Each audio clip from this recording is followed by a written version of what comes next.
चंबा के जितने भी मीडिया के साथी हैं, सबसे पहले आपका तहे दिल से धन्यवाद करते हैं कि आप इस कार्यक्रम को कवर करने के लिए आए।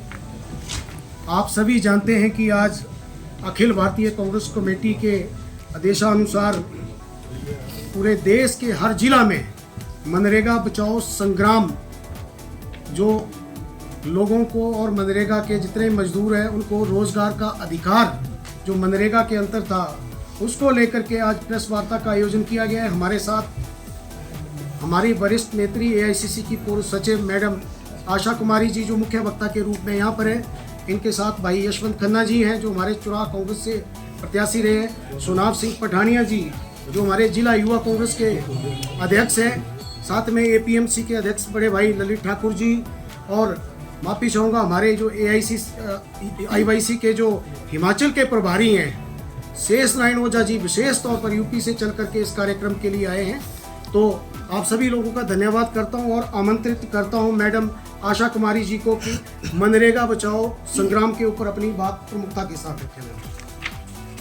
सभी को नमस्कार। और नए साल में हम पहली बार मिल रहे हैं, तो नए साल की भी आप सबको बड़ी बड़ी शुभकामनाएं। आप सब जानते हैं कि जो पिछला पार्लियामेंट का सेशन गया उसमें जो हमारा नरेगा का एक्ट था, मनरेगा का, उसको रिपील कर दिया गया है और कांग्रेस पार्टी इसका कड़ा विरोध करती है। और जैसा सुजीत भरमौरी जी जो हमारे नवनियुक्त जिला अध्यक्ष हैं कांग्रेस पार्टी के, उनको बधाई भी है। और जैसा इन्होंने बताया कि आज पूरे देश में हर जिले में जिला मुख्यालय पे एक पत्रकार वार्ता का आयोजन किया गया है। उसी कड़ी में मैं आप लोगों के बीच यहाँ आई हूँ। कांग्रेस पार्टी कई बातें हैं इस नरेगा से जुड़ी हुई, मनरेगा से जुड़ी हुई, जिसकी वजह से हमारा ऐतराज़ है।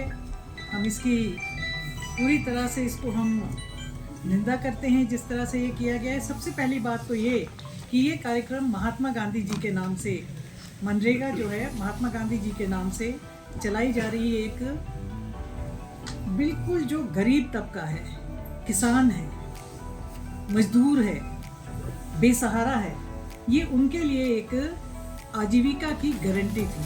गारंटी शब्द गारंटी का यहाँ हमें बहुत गहराई से समझना पड़ेगा कि इस शब्द के साथ क्या किया गया है। पहली बात तो महात्मा गांधी जी का जो नाम हटाया गया, मैं ये समझती हूँ कि हमारे से कांग्रेस से उनको नफरत हो सकती है, बीजेपी हो सकता है कि उनको नेहरू परिवार से भी नफरत हो, मगर महात्मा गांधी से नफरत? महात्मा गांधी कोई हिंदुस्तान में ही स्टेट्समैन नहीं है, उनके पूरे विश्व में एक स्थान है और हिंदुस्तान की बहुत बड़ी पहचान महात्मा गांधी है। महात्मा गांधी के नाम को हटाना अपने आप में एक शर्मनाक कार्य है और कांग्रेस पार्टी ये डिमांड करती है कि ये जो रिपील किया गया है एक्ट, इसको वापस जारी जो है जिस फॉर्म में था, जिस फॉर्मेट में था, उसमें लागू किया जाए। आप सब जानते हैं कि ये नरेगा का जो कार्यक्रम था,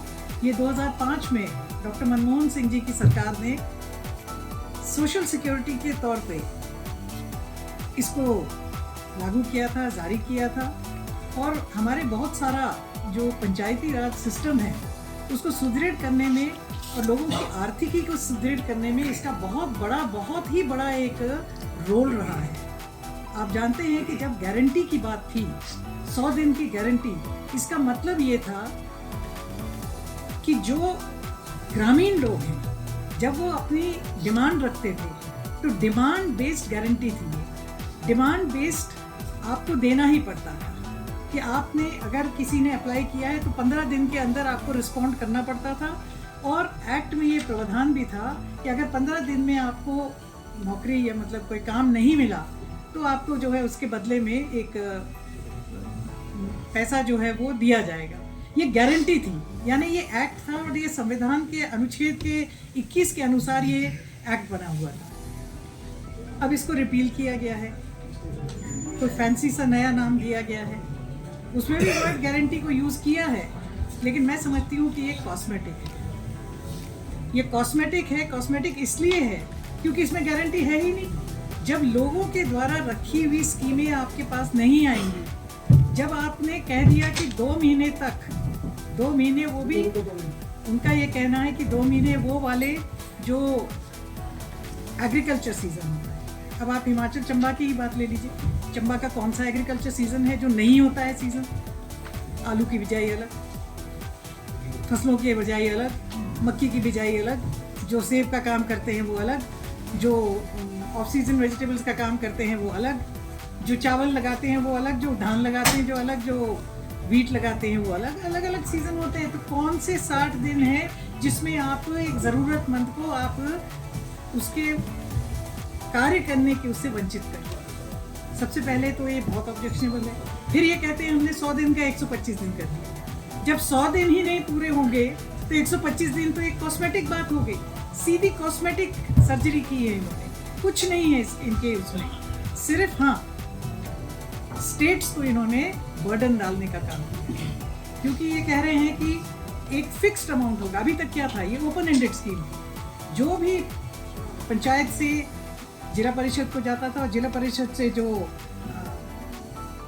नरेगा का जो शेल्फ जो जाता था वो वैसे ही अप्रूव होके आता था, और जो भी जितना भी कोई जॉब मांगता था वो उसको देना गारंटीड था। अब क्या है कि किसी भी स्टेट का जो बजट है वो फिक्स्ड होगा, यानी 50 रुपये फिक्स कर दिया हिमाचल प्रदेश के लिए। 50 रुपये एक सांकेतिक मैं अमाउंट यूज़ कर रही हूँ, 50 रुपये फिक्स कर दिया। अगर 51 खर्च हो गए तो पैसा जो है स्टेट गवर्नमेंट देगी। स्टेट गवर्नमेंट्स के पास पहले ही पैसा नहीं है। State governments all across India, पूरे हिंदुस्तान में स्टेट गवर्नमेंट्स के पास पैसा नहीं है। तो ये भारतीय जनता पार्टी की जो दिल्ली में सरकार बैठी है, इनका डे वन से इनका, क्योंकि ये गरीब विरोधी हैं, इनका डे वन से ये इरादा था कि किसी तरह से नरेगा को जो है ख़त्म किया जाए। ख़त्म करने का ये नया तरीका ढूंढा, एक्ट रिपील कर दिया। जो नया एक्ट लेके आए उसमें उसके प्रोविजन आप लोगों ने पढ़े होंगे, आपने देखे होंगे, उसमें कोई गारंटी नहीं है। उसमें इवन जो स्टेट्स का रेशियो है वो 60-40 कर दिया है। तो 60 जो 100% वेजेस जो है वो आज तक, यानी नरेगा जब तक एप्लीकेबल था वो गवर्नमेंट ऑफ इंडिया देती थी। उसमें भी अगर आप देखें तो पिछले कुछ दिनों से हम देख रहे हैं जो पंचायती राज के साथ बहुत जुड़े हुए हैं, जैसे ललित ठाकुर जी यहाँ बैठे हुए हैं, ये जिला परिषद के बारंबार सदस्य रहे, और भी यहाँ प्रधान और बीडीसी के मेंबर्स होंगे। 3-3, 4-4 महीनों से लोगों को जो है कैश पेमेंट नहीं आ रही है, डीबीटी से आती है, स्टेट गवर्नमेंट को नहीं आती है। तो उसमें कोई स्टेट गवर्नमेंट को नहीं ठहराया जा सकता दोषी। वो स्टेट जो है डीबीटी से जो भी अकाउंट होल्डर होता है उसके खाते में आती है।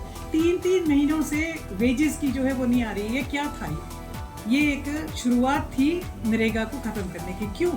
क्योंकि नरेगा का सबसे ज़्यादा फ़ायदा किसने उठाया? महिलाओं ने सबसे ज़्यादा फ़ायदा उठाया। महिलाओं ने जब भी उनके पास और कोई काम नहीं होता था तो नरेगा में लगी होती थी। अब आप ये कह रहे हैं कि जो 60-40 का रेशियो है, एक तो 60-40 का रेशियो हम बात कर रहे हैं जो पैसों का है, यानी जो बजट है 60% सेंट्रल गवर्नमेंट का होगा, 40% स्टेट गवर्नमेंट का होगा। टू वर्क यानी एम्प्लॉयमेंट, वेजेस और जो मटेरियल कंपोनेंट है, 60-40 का जो रेशियो है वो आम तौर पे जो पंचायत लेवल है उस पे मेंटेन होता है, मैक्सिमम जो है ब्लॉक पे मेंटेन होता है। अब इन्होंने कर दिया कि स्टेट लेवल पे मेंटेन होगा। तो जो लेबर इंटेंसिव डिस्ट्रिक्ट्स हैं, लेबर इंटेंसिव डिस्ट्रिक्ट कौन सी हुई? चंबा, सिरमौर, अन्य भी हैं, शिमला में भी कुछ एरियाज लेबर इंटेंसिव, पर चंबा और सिरमौर तो बिल्कुल ही लेबर इंटेंसिव है। अब यहाँ पे अगर मटेरियल कंपोनेंट जो है वो स्टेट पे मेंटेन हो रहा है, तो मटेरियल कंपोनेंट अगर ऊना और हमीरपुर और बिलासपुर में ही पूरा हो गया तो हमारे यहाँ काम क्या होंगे? हमारे यहाँ के लोगों को कहा जाएगा कि आप जाइए और पौधे लगाइए। यानी हमारे जो एक विकसित भारत की बात करते हैं और वर्क्स को जोड़ने की बात करते हैं, उसमें वर्क्स किस चीज़ से जुड़े? फिर आप किस चीज़ से जुड़े? किसी चीज़ से नहीं। आज आप अभी देख लीजिए, नरेगा में जब अभी आपदा आई, सबसे ज़्यादा काम जो है रेस्टोरेशन का आपदा में हुआ, मनरेगा के थ्रू। कोरोना काल में सबसे ज़्यादा काम जो है, अगर कोरोना काल में अगर नरेगा नहीं होती तो बहुत सारे परिवार जो हैं वो भूखे रह जाते। नरेगा जो है वो रूरल बेस्ड है, रूरल इकोनॉमी को बूस्ट करने के लिए है, यानी कि गरीब और गांव के व्यक्ति के हाथ में पैसा जाए तो वो वहीं खर्च हो, उसी बाजार में खर्च हो, उसी इकोनॉमी में जाए और वहीं के लोगों को बेनिफिट मिले। मैं बहुत सारी महिलाओं को जानती हूँ जो मुझे बताती हैं कि हमने नरेगा का पैसा अपना इकट्ठा किया, उससे हमने वॉशिंग मशीन खरीदी, उससे हमने फ्रिज खरीदी, उससे हमने घर के लिए सामान खरीदा, क्योंकि वो एक एडिशनल इनकम है। तो अब तो ऐसा लगता है कि ये जो इनके सुरमायादार हैं, बड़े बड़े पैसे वाले लोग, उनके लिए चीप लेबर अवेलेबल कराने के लिए ये एक नया इन्होंने एक, मैं कह सकती हूँ कि ढकोसला टाइप ही है ये जो इन्होंने सामने लाया। वैसी ही गारंटी जो है वो कंटिन्यू होनी चाहिए। कोई भी व्यक्ति काम मांगता है उसको काम मिलना चाहिए। ये जो 2 महीने की ये बातें कर रहे हैं, ये पहले बताए तो सही, अभी तो ये शुरुआत है, इसका अंत क्या होगा आप भी जानते हैं, मैं भी जानती हूँ। ये नरेगा को शुरू से इनका ये था कि ख़त्म कर दो, क्योंकि इससे रूरल इकोनॉमी जो है वो मजबूत है।